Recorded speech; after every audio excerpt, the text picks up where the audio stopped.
በመጽሐፍ የኢትዮጵያውያን ታሪክ እንዴት እንደሆነ ያሳዩ ጀግና ናቸው። ታቦር ዋሚ ቴንክ ዩ ሶ ማች ገረ ወልተጅቶል ነባ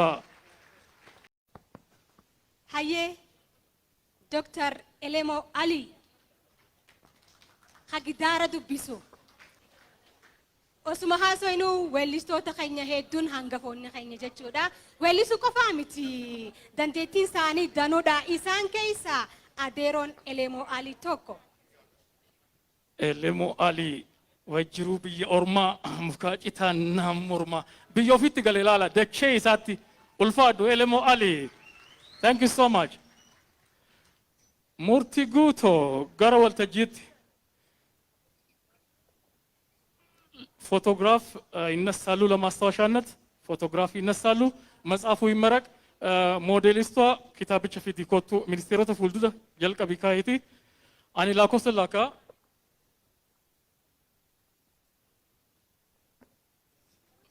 ቶኮ ማሚቲ ሰዲራ ኤገሉ ወያ ሰዲ ላማ ቶኮ kitaabichi ifatti eebbifamuu saaqa irraa ol kaasaa mul'isa. Ministeeronni lamaan harka qabadhaa jaarraa abbaa gadaa moodelistiin kitaaba kanallee naa hiitee itti kennite laali. Tokko tokko itti kennite bituu isaaniillee meeqaan akka bitan achumaan natti himu waan taateef otoo hin bitin himan buune asirraa. Otoo har'a akkasi waa'ee seenaati waan taateef waa'ee seenaati waa'ee lafaati waa'ee lafeeti waa'ee qabsooti waa'ee gootummaati. waa'ee dhaloota itti guddisuuti waan taateef kitaaba kana tokko tokko naa kenniif irraa baniiti. Harar isheet maal jettame? Hay kun gaafii maal qaba haa laazimaa mire numa bitan. Haadha ormaatu awwaallaa teenya lafa keessa gad dabarsinaa jira Oromoon. Irran deebiidha haadha ormaatu awwaallaa teenya lafa keessa gad dabarsinaa. Dabarsinaa. Tokko tokko naa kenniifati tokko tokko naa kenniif. والبرا مول قبضة وان تاتي في هندك سنوار قتن بودا والبرا القبنا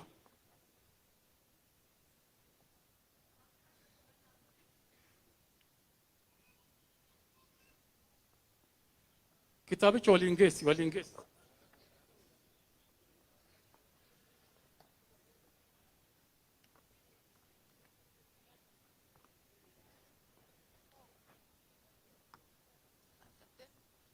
Obbonajiin illee gara waltajjii osoo naa dhufanii maal qabaa?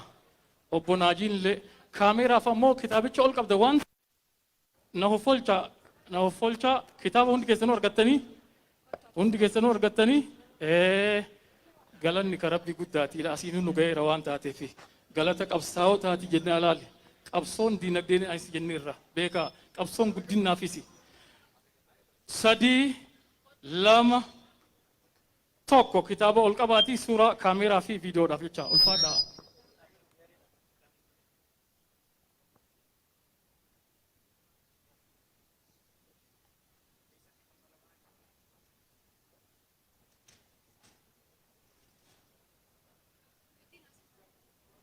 ulfaadha fayyaa ta'a bulaa deebana kabajaadhaan gara teessoo keessanitti isin deebisee booda tokko tokkoon isin gaafuun kiyyeessoo oola. tokko tokkoon kitaabicha hin bitan waan taateef rakkoon qabusan akkasi ani kitaaba takkitti maaliif bitaa kitaaba gootaa mana kitaabaa keessa kaayaa ani kitaaba gootaa lama bitee hin galuu hiriyyootaa kennaa firoottanii kennaa dhaloota dhufuu kennaa kan gootaa mana kiyyaa kudhan yoo ta'e maal na nuffisiisaa meeqa bituu yaaddan of beeksisaati. Maqaan koo Darajjee Maamuyyee Guutuu jedhama. Kaampaanii guddicha Afrikaan Holding Group waggaa 150 jechuun kaampaanii 150 iddoo tokkotti dhaabnee kan jirru kabajamaa Obbo Jundiin hundeessaa kan ta'e namoonni Harargee nama 28 taanee hundeessine nama 8% 30 namoota Harargeetu hundeesse Aadde Saaraa Hasan Adam pirezidaantii boordiitii ani gaggeessaa olaanaa fi abbaa mul'ata kanaati jechaadha ulfaadhaa qabsoon jaarraa abbaa gadaa Afrikaa Holdingii dhaleera badhaadhina irraa dhaloota dhaalchisuudhaaf kaampaanii dhalatedha. Nama miliyoona 20 neetwork goona isa kaan yeroo biraa haasofna Aadde Saaraan yeroo baay'ee namoonni Harargeen dhufne maafin dhufnee kan jedhu yeroo baay'ee natti eekkamtii har'a isinitti himeen jira. Kitaaba kana immoo nuni waa'ee jaarraa abbaa gadaa kaleessa guyyaa guutuuf har'a ilaalaa ture waan ajaa'ibaati. Kitaaba kana dubbisuun baay'ee murteessaadha. Amma qabsoo dinagdee kanaafuu kitaaba birrii 300 kitaaba 600 binna jennee akka Afrikaa waliin murteessinee jirra. Ulfaadhaa. Wow! Africa Holding Group. Sadin egalanii jiranii oluma gaammaan booda olma karaan alam ganaadha yoom raganne ganaadha yoom taphanne ganaadha yoom binne kitaaban baay'ee akkas jajjabeessuu qabna maataatiif amma jalqabne 300 jennee miliyoonotaan hin jiraata hin shakkina jaarraan maqaa nutti godhe maqaa itti goona kitaaba seenaa kanniin kagootota Oromoo hundayyuu West East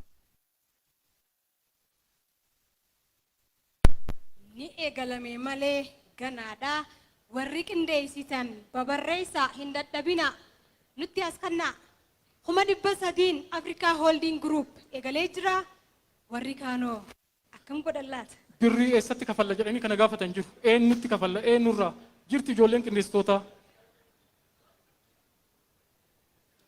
onlaayiniidhaanis bituun ni danda'ama koreen qindeessitu haala onlaayiniidhaan kitaaba kana bitachuun danda'amuun mijjee isaatii nuuf dhalee isaadha karaan hin danda'amne hin jiru karaan hundinuu kitaaba sooressa jaarraa abbaa gadaa bitattanii kennaa kan nuti dandeessan bakka itti barattanii as baatan manneen barumsaa keessan keessatti manneen kitaaba keessatti kaawwachuun ni danda'ama arjoomuun ni danda'ama jechuudha.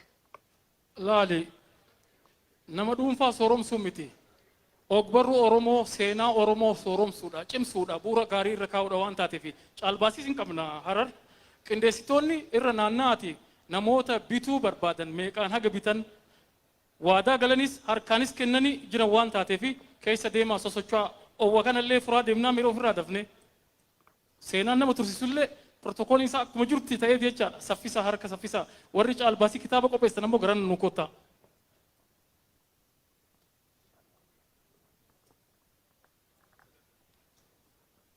Hayyee hangasitti gaa xiqqashoo welleedhaan shiikaf janneeti walitti deebinaa hin mukaayinaa hin dadhabinaa sagantaan keenya ammallee itti fufaa warri baandii gamanaas ba'aatii shambaa jecha achiin booda hoo warra kitaaba bitan asitti dhaleessina jechuudha turtii gaariin isin faawwa.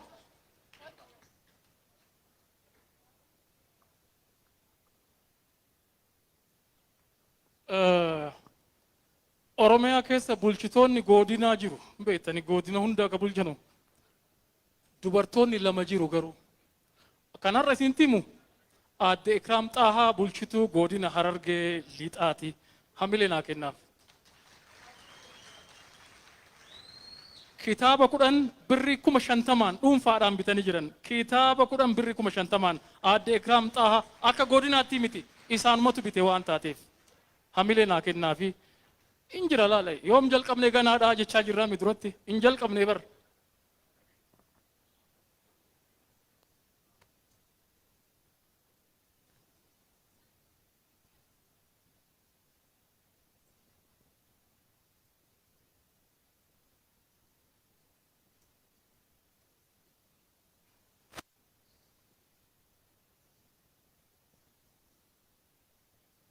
kabajamtoonni keessummoonni keenya waa'ee biyyaa taate waa'ee seenaa taateeti malee sagantaa bilisaa qabaattaniiti miti hin beeka kana I know you don't have the busy schedule hundi keessanuu garuu immoo quuqama waan taateef aantummaa waan taateef hedduu kenna argamtu keessattuu ministeeronni noof olchaa daqiiqaa 10 takka noof olchaa kitaaba kana gurguruun qaama qabsooti jennee waa yaanneef waan taateef san noof olchaa dhiifamsiin gaafadha sana booda immoo gara waltajjiitti deebinaa jechaadha ulfaadhaa fayyaa ta'a. Warri baandiidhaa isin bashannansiisuudhaaf qophaa'anii jiranii garuu hamileen nutti xiqqaata. Mee Dr. Elemoo maaliif yaadattan weellee isaa keessaa tokko naaf irra kaayame?